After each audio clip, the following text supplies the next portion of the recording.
Okay, back with the last and final video here on how to cut out this, make sort of an advanced selection by cutting out the subject from the background. Now, pretty complicated little beard and some flyaways in the hair, and we're going to see if we can capture all of that detail using a hybrid solution of Photoshop's built-in selection capabilities and a little bit of manual or old school um, processes, I guess is the best word. Okay, so what we're going to do to start, we're going to duplicate, bring that above, and I'm just going to click on my visibility of my backgrounds just so I can have a solid color fill and a background in there, just so I can sort of test as I start cutting this out to see where the issues may lie in the mask. So I'm going to do two things. To begin with, I'm going to sort of define what I want my selection to be. And if I can make the best selection before going into the select and mask dialog box, then I'd be able to, in my mind, I'd be able to have a better outcome, because it's like the best input produces the best output, right? So I'm going to give it the best sort of roadmap as to what I want selected, and then I'm just going to have Photoshop sort of clean up the edges for me. So let's see how we would do that on a image like this, where we don't have this crazy complex background. It's just basically all one color, and then you've got the subject. I would go to the channels layer, and what I would do is click through these channels. This is basically just how this image is made, right? It's a RGB image in the color mode. So we've got red, green, and blue channel. And really what I'm like all of these, I know that this beard and these little flyaways up here in the hair are going to be the problem, right? The man himself as a subject, it's pretty smooth, easy lines to cut out. But when we are working around this beard, man, to get any of that detail, as you've seen, is not super complicated. But let's see if we can do a better job even. So what I would do is I would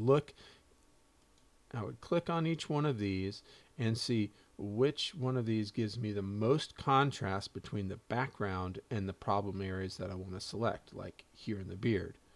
If I look through these, it's not going to be red. Green looks pretty good, but the blue is already very dark. Okay, and so what we're looking to do here in the channels is make as much contrast between the background and the subject as we can. So how do we increase the contrast? Well, if you press Command L, we'll bring up levels. But before we do that, I want you to click and drag whichever one you choose. I want you to click and drag it down to make a copy of it. That way we're not actually affecting the true color channel for the RGB image. It's just a copy. We can do whatever we want to the copy, right? So Command L, it'll bring up my levels, and as you can see, it's sort of a darker image, right? We don't have any like pure white over here. Even though it looks like white, it still looks like it's basically in a mid-tone area. So let's take the white slider and we're going to pull it over. And again, I don't care what's going on with the guy's skin. I don't care what's going on with the background, other than I want as much contrast between the background and his beard area as possible. So as I pull that slider, I just sort of see, I don't want it to start getting so crunchy that I'm, sort of losing any detail and stuff in here. I just want it to get to a point where it's almost white around all of that. Now, I can sort of manually do it. I can also click on this this eyedropper here, and that's the black, the midtones, and the white. So if I click on that white, I can actually go over here right by the beard and go, oh, where this sort of has a little bit of gray, or it's not pure white. So if I click right there, then that actually sets the entire image to whatever point I click will be white. And it looks like I was pretty close. So if I go ahead and press, or I guess I can affect the black as well, just to bring a little more contrast to those whiskers, right? Like, there's contrast there, but now those whiskers become almost pure black. And we're going to press OK.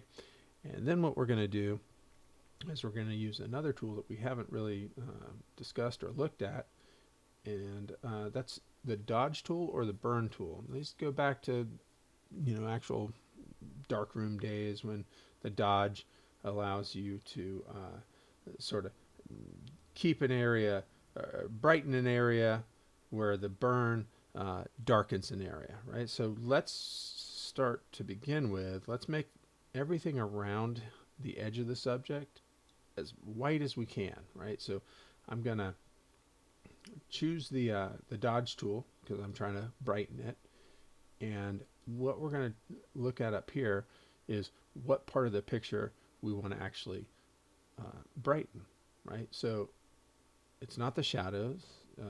You might think it's the midtones, but I think it's probably going to be highlights because it is pretty white.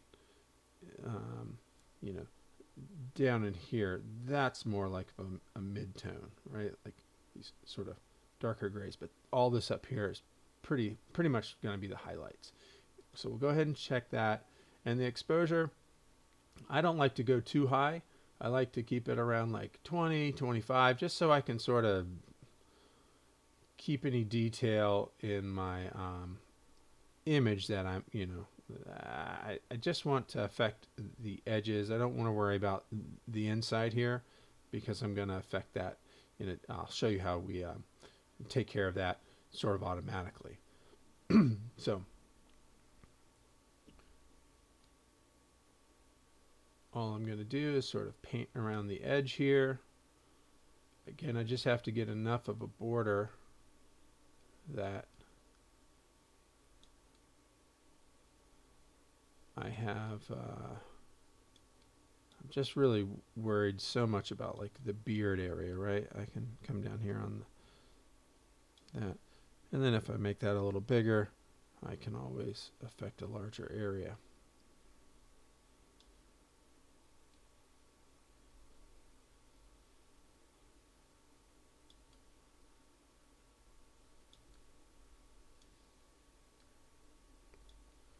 And then since I want this to all be totally white, if I go back to my paintbrush from the last demo, that was set to overlay, but I'm going to put that back to normal, and I'm going to make sure that flow is at 100. Let's use the bracket, the right bracket key to enlarge that brush size. And I'm just going to paint white in that whole area on the outside. I guess you could make a selection and dump white in there, but by the time you do that, you might as well just brush it in. Okay, that looks pretty good. Looks like there's a little area down here that could probably use some white. All right, that looks pretty good. I got one spot over here on the hair that looks like I might need to do something there. Okay, and so that's the dodge tool. Now I'm going to use the burn, and exactly the opposite, right? I'm not worried about the highlights. I want it to affect only the shadows, and I'll leave that. I might put that exposure down just a little bit. I just want to get a little more detail in these flyaway whiskers.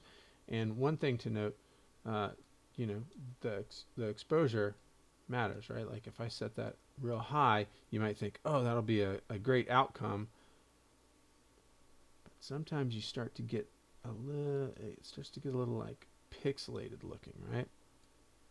This one, it seems to be okay. Let's put that down again, just for the edge. Go over it once or twice, boom, boom. And I might get a little, might darken these hairs up here, right?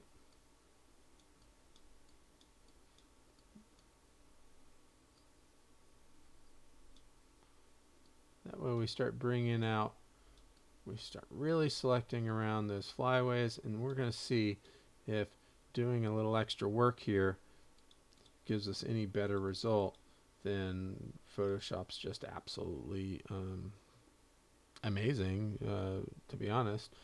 You know, selection or select subject process, it's great. So again, I'm really just worried about the details here in the beard and whatever, because those were details that Photoshop really didn't pick up, right? So again, his face, all of this, I can either paint black or I can just have Photoshop make that selection for me, which is what I'm going to do. And I'm going to leave this here just for a second because I don't really care just yet. All I care about is that on my layers palette, I'm going to go back to my layers and have Photoshop help me make a selection. Okay, so I'm going to click the RGB right there so that I get back to the actual color versus that copy of the channel. And if you click any of these individually, they only show you that one channel. If you click the RGB, it'll show all of them, not the copy, because that's not part of the real image. I'll go back to layers, and with the layer I want to be selected, I'll go to the select subject. Okay, and now what Photoshop's done for me is it's done this really great selection all around the body, and but you see it's not doing what I need in the beard. But all I'm really looking for is for it to make this selection so that I didn't have to go in there and try to hand paint when I go back into my channel on my blue copy. Now I can use my paintbrush, paint with black. And I could just dump the color in there, but we took time to make sure that we have such detail in those whiskers. I don't want to just like fill the black in there and possibly lose some of that detail that we would have brought out. Instead, I'm just going to sort of manually paint. I might bring that brush size down. Again, because I have that selection, it really doesn't matter, but I don't want to get rid of any of those details that I work so hard to dodge and burn to bring out. And the reason I'm doing this is because I want this selection to be the perfect roadmap for Photoshop. And you see the hardness of the brush changed right there. So I just used Shift with my right bracket key to harden the edge, right? If you just use your left or right bracket, that's changing the size up or down on that. All right. But if you hold down Shift, then it's making the edge softer or harder. Okay, and I think that's pretty good. I'm assuming his face kind of does like that, and we've got some detail in there. All right, so I like that. And again, some of these details are not part of that selection, right? I don't care.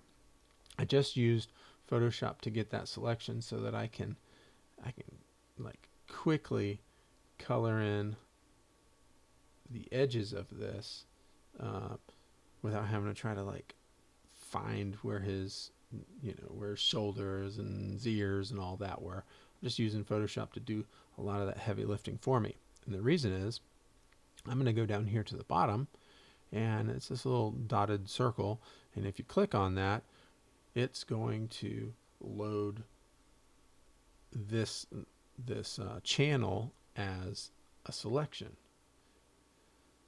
But what it does is it selects the white. So we have to click invert selection, and you can do that two ways. You can hit it with your contextual taskbar, and that will invert it. Let's go back a step, and then if you Shift Command I will also invert that selection. So just however you want to get there. That one works. The hotkeys or shortcut commands work as well. So now what I've got is I've got a really good selection of this guy, right? So click on RGB. We'll go back to our layers, and then with this more detailed selection, or fingers crossed, more detailed selection, I'm going to make sure that it's a good selection by going to select and mask. Okay, and again, it's on black, and you can see we got a lot more detail in there, right? But that little bit of fringe is, really hanging on. So we can do two things. We can use this refine edge. We can use refine hair. Let's try the refine hair first, and if that doesn't work, then see what happens. Now it's leaving quite a bit out, so let's Command Z to go back. We're not going to use that refine hair. Sometimes it works, sometimes it doesn't. This time I think we're going to have to use the refine edge to get our best results. So let's, and we're still on the object aware, so we'll see which one we like the best out of that.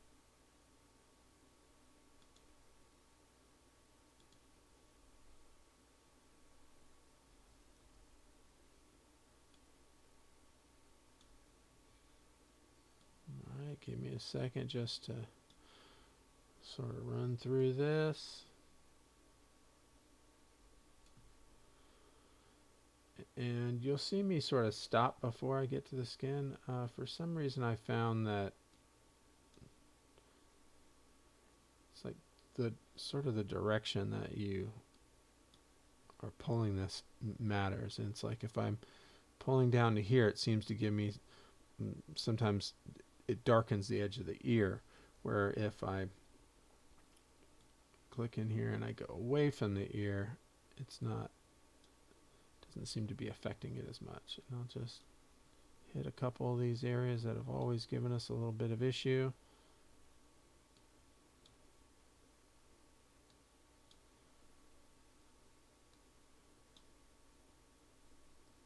All right, that looks pretty good to me. Again, I'm gonna put it into the layer mask, and let's see what happens when we output that. Okay, now do have a little jaggy right there, and a little bit of a fringe around the hair, but we know how to fix that. We'll go back to the brush, set that to overlay, painting with black. We'll change that flow down to like 10% or something like that.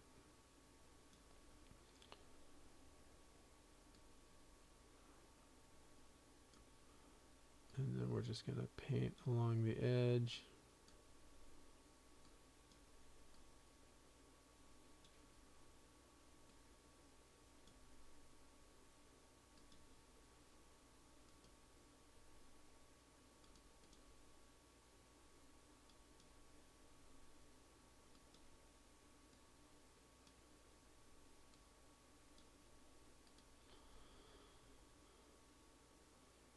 All right, let's fix that part on the ear that was a little jagged. Right in there. Instead of overlay, I'm going to have to set that to normal. And I'll leave the flow where it is, and that way we can just type it in there. I need to have that a little harder.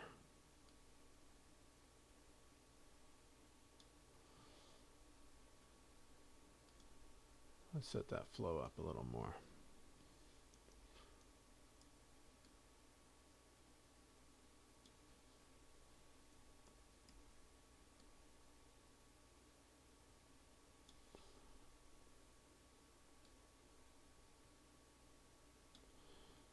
Still looks a little sharp, but that might just be the image itself. So we've got this little area here.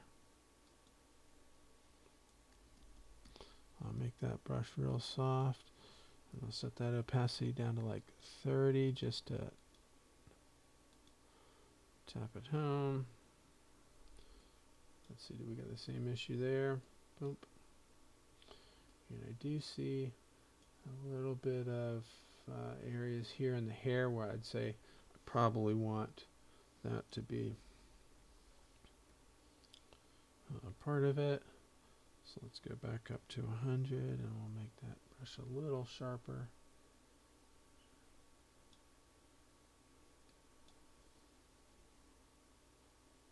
Oh, somehow my opacity is at 10. I do not want it at 10, I want it at 100. Let's paint back up here in the hair.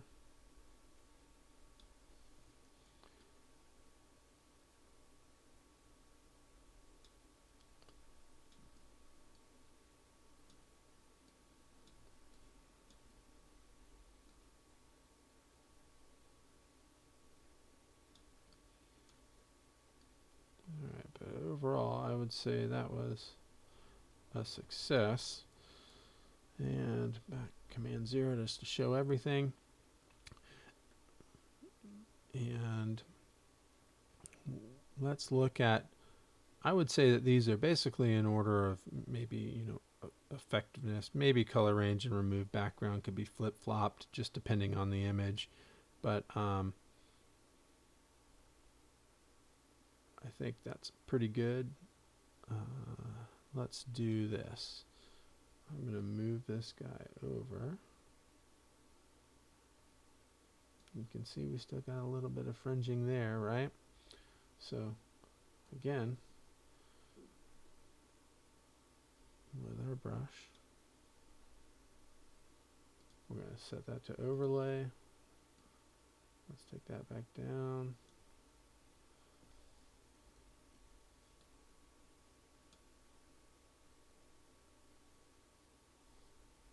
Oh, it's got to be black when you're painting, otherwise it's going to lighten it.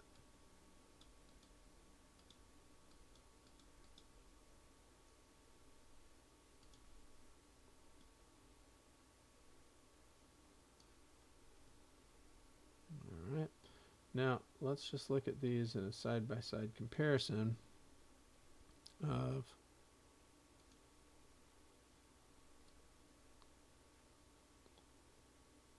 the select subject,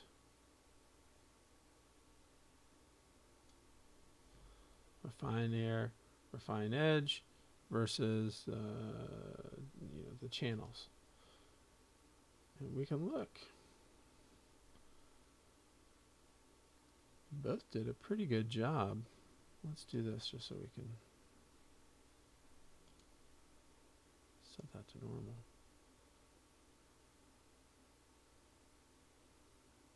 If anything, I would say that refined hair and refined edge maybe even beat this a little bit on some of these details.